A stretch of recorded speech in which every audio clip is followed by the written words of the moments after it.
President Trump ordering strikes on Syria. American, British, and French warships and planes launching dozens of missiles targeting the Syrian regime's chemical weapons sites. Video from Syria overnight shows missiles lighting up that night sky. But this morning, Syrian state TV with defiant images of people in the streets, and they are celebrating. President Trump addressing the nation overnight, calling the Syrian president Bashar al-Assad, quote, an animal. The U.S.-led strikes are in retaliation for a suspected chemical weapons attack Assad carried out against his own people, killing women and children. The video horrifying the world. If you remember, the strikes, they come just about 1 year after President Trump ordered a first round of strikes after another chemical attack. So will this time be different? And how does the U.S. avoid getting pulled into a bloody 7-year civil war? We're going to have team coverage this morning, but we do begin with ABC's David Muir, anchor of World News Tonight, who's on the ground from Beirut. David, good morning. Dan and Paula, good morning. As you know, President Trump addressing the nation shortly after 9 p.m. last night, telling Americans that U.S.-led precision airstrikes had begun over Syria with help from both the U.K. and from France, two of our strongest allies. They talked about these strikes being aimed directly at chemical weapons capabilities, the facilities in Syria where they believe these chemical weapons have been made. The president talking about the images the world saw of the children who suffered in agony, some of them not surviving. More than 40 died in that attack, talking about mothers and daughters gasping for air, and said this was the work. These are the crimes of a monster. Overnight, airstrikes lighting up the Syrian sky. American, British, and French forces launching a joint strike offensive, destroying 3 targets. Explosions could be heard across the region. A coordinated cruise missile attack from sea and air. Retaliation for that alleged chemical weapons attack 6 days ago. The military operation planned targets, chemical weapons facilities. They targeted weapons storage units so that there would be minimal civilian casualties. Syrian television reporting this morning that 3 civilians were harmed when missiles hit a military base in Homs. Overnight, President Trump underscoring the horror of the Syrian regime's chemical weapons attack on its own people. The evil and the despicable attack left mothers and fathers, infants and children thrashing in pain and gasping for air. These are not the actions of a man.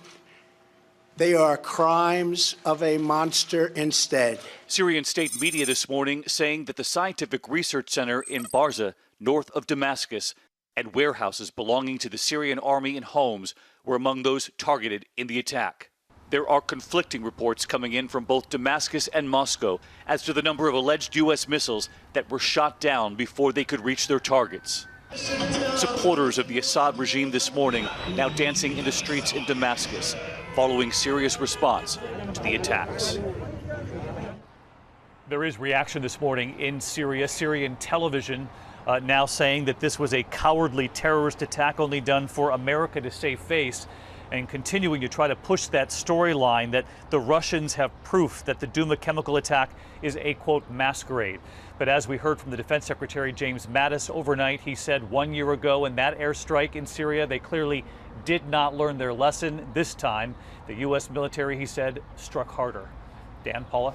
Great, David Muir reporting from the region. And shortly after the president's announcement, the nation's top military brass went before the cameras. As David mentioned, we heard from the Secretary of Defense, James Mattis, who has expressed concerns about America getting entangled in a wider war here. So let's go to ABC's chief global affairs correspondent, Martha Raddatz, who's covering that angle from Washington. Martha, good morning.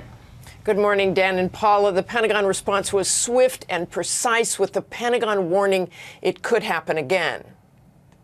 Just days after President Trump warned that smart missiles would be launched into Syria, the president gave the order. A short time ago, I ordered the United States Armed Forces to launch precision strikes on targets associated with the chemical weapons capabilities of Syrian dictator Bashar al-Assad. The president also pointing the finger at Iran and Russia for their staunch support of the Syrian regime. To Iran and to Russia, I ask, what kind of a nation wants to be associated with the mass murder of innocent men, women, and children? But Russian and Iranian assets were not targeted, the U.S. hoping to avoid any escalation beyond the borders of Syria. The Secretary of Defense and Chairman of the Joint Chiefs of Staff made clear these strikes targeted only chemical weapons infrastructure and were done with great care.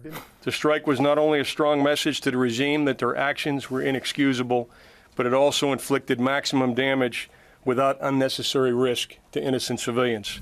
Last year's strike with 59 cruise missiles was aimed only at a Syrian airfield, but despite the damage, was back in operation just days later. Clearly, the Assad regime did not get the message last year. Mattis said this strike used more than double the number of missiles used last year, and if Assad attacks his people with chemical weapons again, the U.S. will again be prepared to strike. Right now, this is a one-time shot, and I believe that it sent a very strong message to dissuade him, to deter him from doing this again. But this is it for the punishing airstrikes for last week's deadly chemical attack. Mattis, as you heard, calling it a one-time shot. So only if Assad uses the chemical weapons again will the U.S. respond. Okay, so Martha, Putin is responding, defiantly saying that this attack was a clear violation of the UN. He's even denying that there was a chemical attack last week, claiming that it was staged. Should we expect Russia to retaliate? They've been denying it all along. I think you will hear lots of huffing and puffing from Russia, but they don't want this to escalate any more than the U.S. does. And in the end, this missile strike was not anywhere near what it could have been.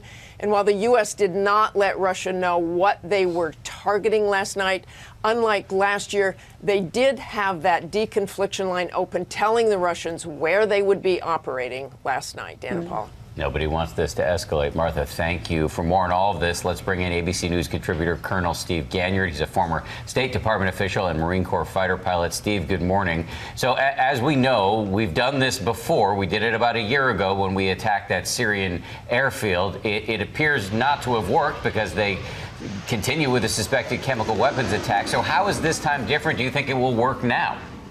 It's almost the same attack, but just a broader number of targets, Dan, and a broader area over Syria. So I think the thing to think about here is that the message is the same message that was sent last year, this time just shouted a bit louder.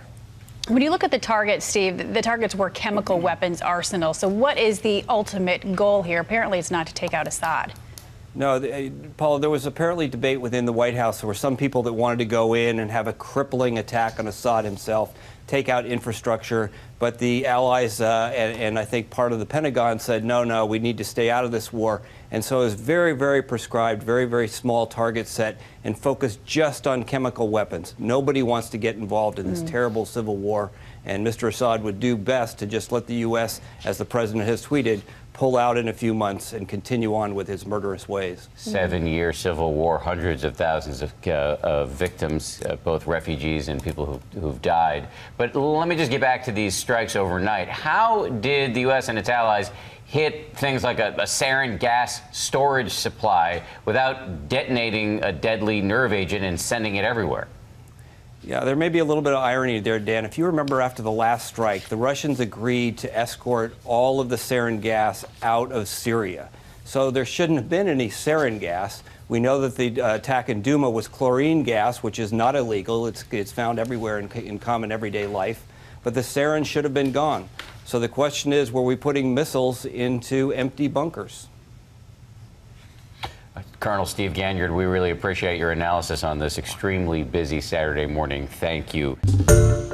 Hi, everyone. George Stephanopoulos here. Thanks for checking out the ABC News YouTube channel. If you'd like to get more videos, show highlights, and watch live event coverage, click on the right over here to subscribe to our channel. And don't forget to download the ABC News app for breaking news alerts. Thanks for watching.